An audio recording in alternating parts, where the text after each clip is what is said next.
আমি আমার নিজের সংসারে ফিরে যেতে চাই। পদ্ম, পদ্ম, পদ্ম দাঁড়াও, পদ্ম, পদ্ম দাঁড়াও বলছি। দেখো ছোট মা, তুমি আমাকে আর কিছু বুঝিও নি। মা তো কইলো না যে তুই এখানে থাকলে আমার ভালো লাগবে, কইলো। আজ যদি দাদা বেঁচে থাকতো তাহলে নিজেকে এত অসহায় লাগতো না। বাবা মশাই, দাদা সব পাকা মাথার একে একে চলে গেলেন। এত বড় সম্পত্তি, ব্যবসা আমি একা হাতে সামাল দেব কি করে? তুমি এত কেন ভাবছো ভাই? খুড়োমশাইরা তো সকলে আছেন। ওনাদেরও তো বয়স হয়েছে। তাছাড়া বাবা মশাইয়ের ব্যবসার এত ভালো বুদ্ধি ছিল, সময় অসময় তার কাছ থেকে অনেক সাহায্য পেয়েছি। খুড়োমশাইরা কি সেটা পারবেন? এদিকে অভয়ের উপর তো ভরসা করা যায় না। শুনছেন, আপনি একটু মায়ের কাছে চলুন, আপনার জন্য মা অপেক্ষা করছেন। না না না, আমি পারবো না। আমি মায়ের সামনে যেতে পারবো না।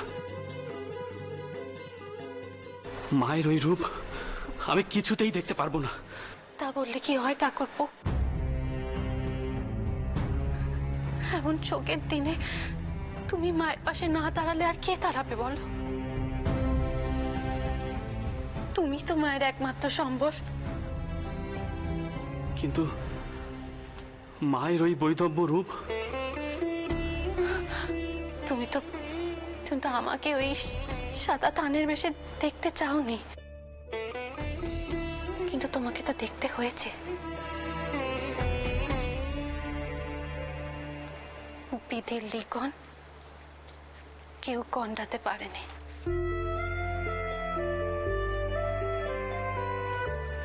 আর তোমাকেও মায়ের ওই রূপ দেখতে হবে।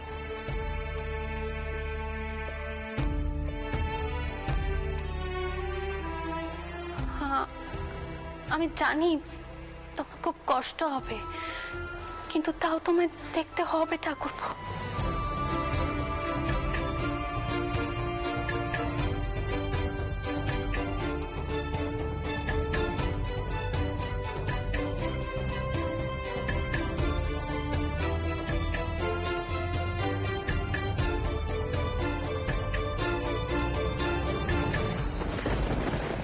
সবই কপাল গো দিদি, সবই কপাল।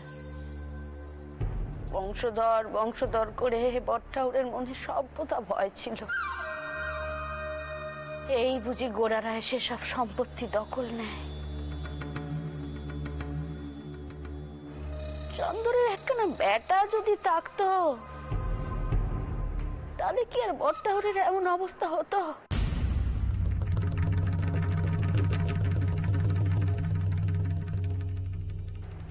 কিছু মনে করো না, কথাখানা চেপে রাখতে পারলাম না।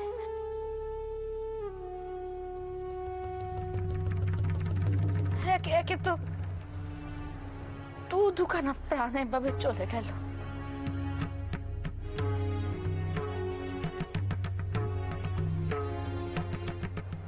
তালুই মশাই তো বংশধর বংশধর করে, আর কি বলি।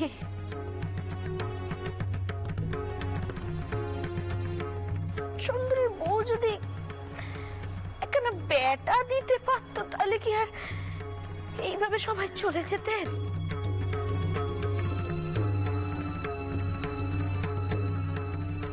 এখন আর ওসব কথা কই কি হবে ছোট বউ?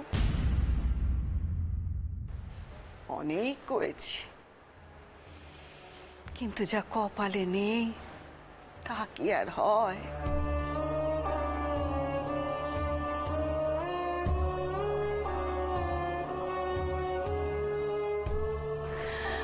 নক্ষীমন্ত দেখে পিতরাম বউ এনেছিল। বড় কর্তা ঠিক উচি দেখেছিলেন। শেষ পর্যন্ত কি হলো বলো দেখি? এসব কথা কেন বলছিস ছোট? বউয়ের কপালে যদি না থাকে ও কি করবে?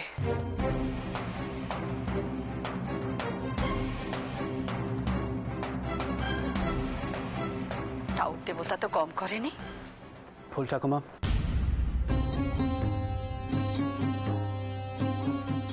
আবার এসব কথা কেন উঠছে? আমি সবে বাবা মশার দেহ দাহ করে এলাম, এসব শোনার জন্য?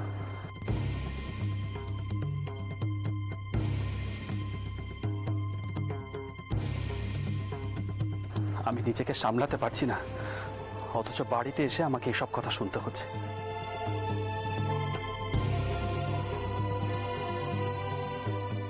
আমি ভেবেছিলাম একটা শোকের বাড়ি, কিন্তু তা নয়। দোহাই আপনার, আপনি চুপ করুন, কথা বাড়ালে কোল বাঁধবে। সত্যি সকলে শোকের মধ্যে আছেন। ছোট বউ, তোরা চল এখন। বেটা এসে মায়ের কাছে একটু আলাদা কথা কয়ে হালকা হোক নিজেরা।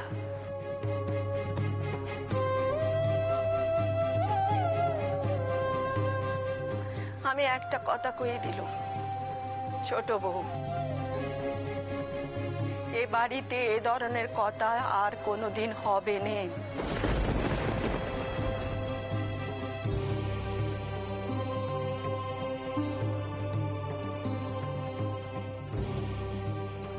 বড় কর্তা চলে গেছেন, ক ঘন্টাও হয়নি, এখনই এই সমস্ত আলোচনা। সম্পত্তির ভাগ কে পাবে কে পাবে না সেসব মাথায় ঘুরছে এখন।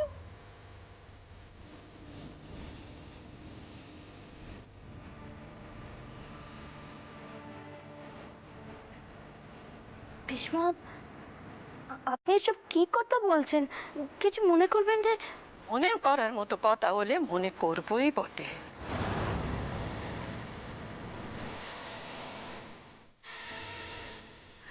যোগের সর্বস্ব গেছে এখন, যদি তাকে কেউ দুঃখ দিয়ে কথা বলে আমি ছেড়ে কথা কইব নি।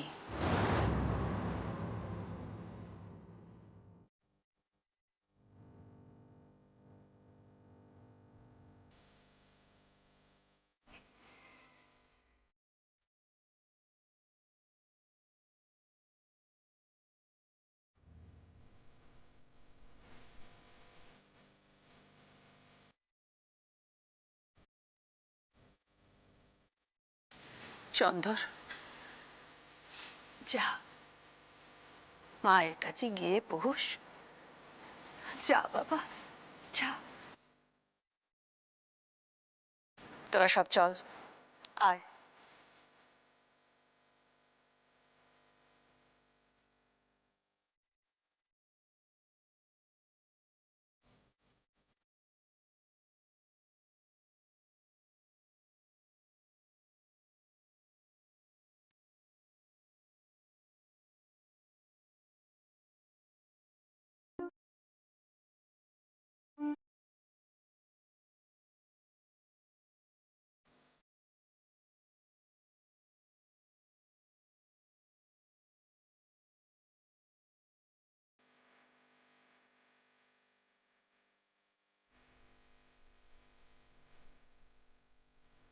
আয় বাবা, বস আমার কাছে একটু। শোন বাবা, তোকে কটা কথা কই, মন দে শোন। মাথার উপর থেকে সব কটা পুরুষ মানুষ একে একে সরে যাচ্ছে, তবু তেল মরছে নে। কিছু মনে করিস না ভয়, তোর ওই ফুল ঠাকমা মানুষটি মোটেও সুবিধের নয়। কেন, কি হলো আবার? দিব্যি আমি দিদিকে এই নিয়ে বিনিয়ে পথে আনছিলুম, বংশধর টংশধরের কথা কয়ে। তা তোর ফুল ঠাকমা আমাকে মাঝখান থেকে থামিয়ে সবাইকে ঘর থেকে বার করে দিলেন। হ্যাঁ মা, তুমি জানোই তো ফুল ঠাকমা বরাবরই দাদার পক্ষে। শোন, ওসব পক্ষে টক্ষে আমি আর শুনতে চাই না ভয়। বরটাও চলে গেছে, এবার এই সম্পত্তির ভাগ বাটোয়ারা বুঝে নিতে হবে। আমরা কি বানের জলে ভেসে গেছি নাকি যে বড় তরফ একাই সব গেরাস করবে? আরে দাদা যতদিন আছে ততদিন ততদিন কি হাত পা গুটিয়ে বসে থাকবি? এটাই সুযোগ অবয়। সকলের মন শোকে দুর্বল হয়ে আছে, এখনই যা লিখিয়ে টিকিয়ে নেওয়া লিখিয়ে নিতে হবে। ভুলে যাস না, চন্দরের বেটা নেই, মেজ বউ মাজা। মার বংশের বংশধর বলতে তো তোর বেটা, আমার নাতি। সেই তো সবকে বাঁচি দেবে। আমাদের অধিকার কিন্তু আমাদের বুঝে নিতে হবে অবয়। ভেবো না মা, এবার আমি অন্য একটা চাল চালবো। ওর সব চালটাল আমার জানা আছে। কিছু মনে করিস না, তুইও দিন দিন তোর বাপটার মতো হয়ে যাচ্ছিস। গাদার মতো দিনরাত খাচ্ছিস আর বড় তরফ যা দিচ্ছে তাই নিয়ে সন্তুষ্ট থাকছিস। আমার বুদ্ধিটা শোনোই না। এবার আমি দাদার সাথে কথা বলে কয়েকটা তালুক নীল রপ্তানির ব্যবসাটা নিচে দেখব। আরে দাদা তো সমাজ সেবা নিয়ে ব্যস্ত থাকবে, তার কি আর ব্যবসা দেখার সময় আছে?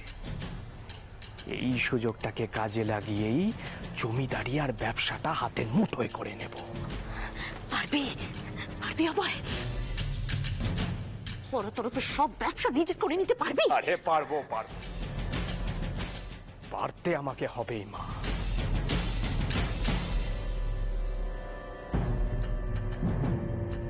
আমার বুকেও কম জ্বালা নেই।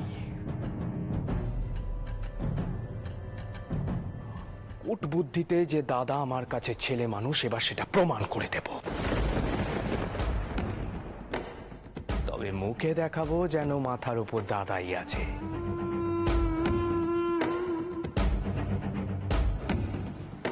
এদিকে পায়ের তলার জমিটা আস্তে আস্তে কেড়ে নেব।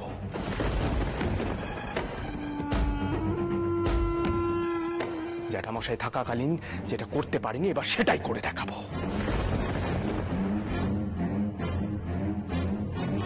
ছোট এ সংসারের বরাবরই বাঘ চেয়েছে,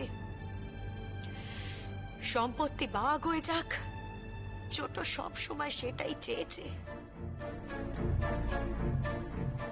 এতকাল কর্তা বেঁচে ছিলেন, সাহস করে সে কথা তাই বলে উঠতে পারিনি।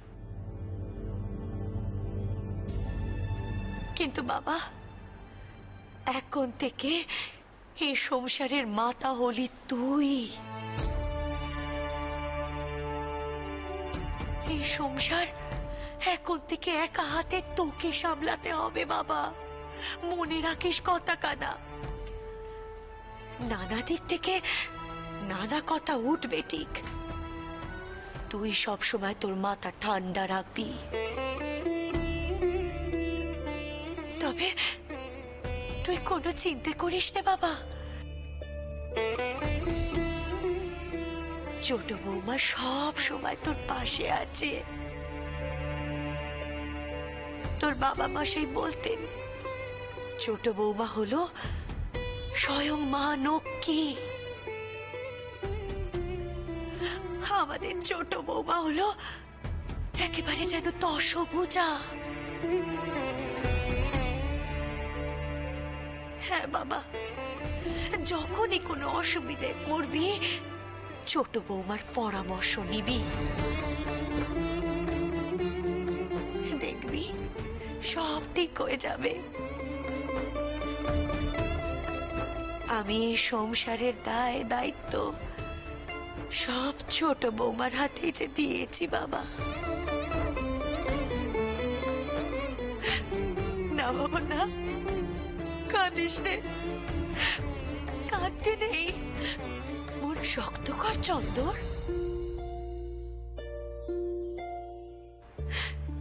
এ তো জগতের নিয়ম বাবা,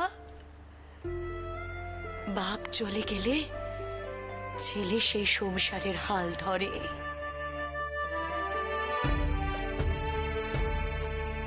একটা যুগের অবসান হলো, আমাদের যুগ। এবার এবার তোদের দিন আরম্ভ হবে বাবা। তুই কি করবি, কেমন করে চলবি, তার উপর নির্ভর করবে তোর বাবা মশাইয়ের মান সম্মান সব কিছু এখন থেকে তোর পরীক্ষা শুরু হলো বাবা। এই কথাগুলো যেন তোর বাপ না জানতে পারে। সে তো আবার বড় তরফের কথা শুনলেই হে দিয়ে মরে। ঠিক শেষে গিয়ে একটা বাগড়া দিয়ে দেবে।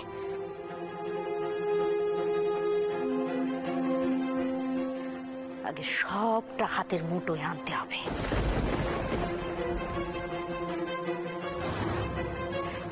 তারপরে সব কটাকে আমি শিল নোড়ায় পিষব। প্রথমে নক্ষীমন্ত বউটাকে, ভিকিরি ঘর থেকে এসেছিল না, ওকে আবার ভিকিরি করেই ছাড়বো।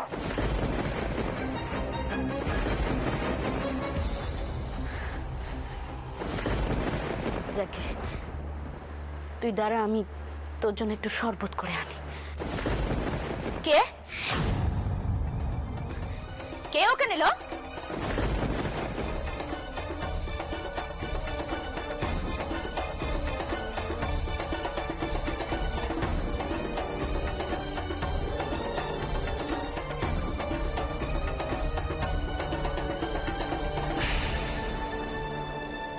কোথায়? কেউ তো নেই। তবে খুব সাবধান মা, দেওয়ালেরও কান আছে। এবার কিন্তু কোনো রকম ভুল চুক হলে চলবে না, মনে রেখো কথাটা। মা, তুমি আমাকে আশীর্বাদ করো, আমি যেন বাবা মশাই মার বংশের সম্মান অক্ষুণ্ণ রাখতে পারি। কেউ যেন বলতে না পারে পৃথ্বী মার সারা জীবন কষ্ট করে যে সাম্রাজ্য গড়েছে তার কোলাঙ্গার ছেলে সব শেষ করে দিল। না বাবা, এমন কখনো হবে না। তুই দেখিস, এমন কখনো হবে না। ওরে, তোর বাবা মশাই যে স্বয়ং মা নক্ষী সংসারে বেঁধে দিয়ে গেছেন, তুই তা নষ্ট করার চেষ্টা করলেও নষ্ট করতে পারবি নে। মিলিয়ে নিস আমার কথা। এ আমার ধীর বিশ্বাস। মাগো, তুমি রানীর উপর এত ভরসা করো? ওরে চন্দর, মাত্র 11 বছর বয়সে ছোট বৌমা এই সংসারের বউ হয়ে এলো। তখন থেকে তো ছোট বৌমাকে দেখছি, আবার কোলেই তো সে বড় হয়েছে বাবা।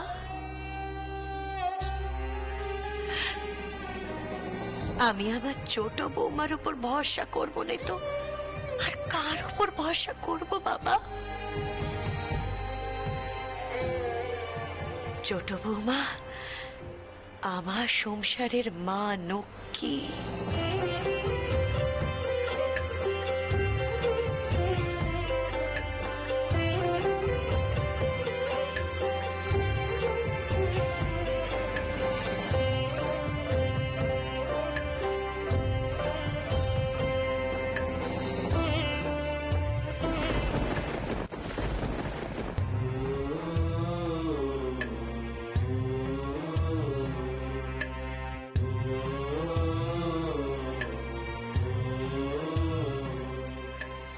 আপনার কথা হলো মায়ের সাথে?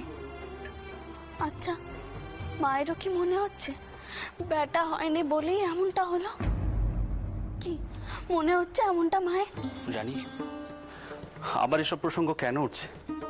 উঠছে কারণ সকলের মনে এই কোপটা রয়ে গেছে। কেউ হয়তো মুখে কিছু বলেননি, তা না হলে এতকাল বাদে এই কথাগুলো আবার উঠতো না। দেখো রানী, কারো মনে কোনো ক্ষোভ নেই।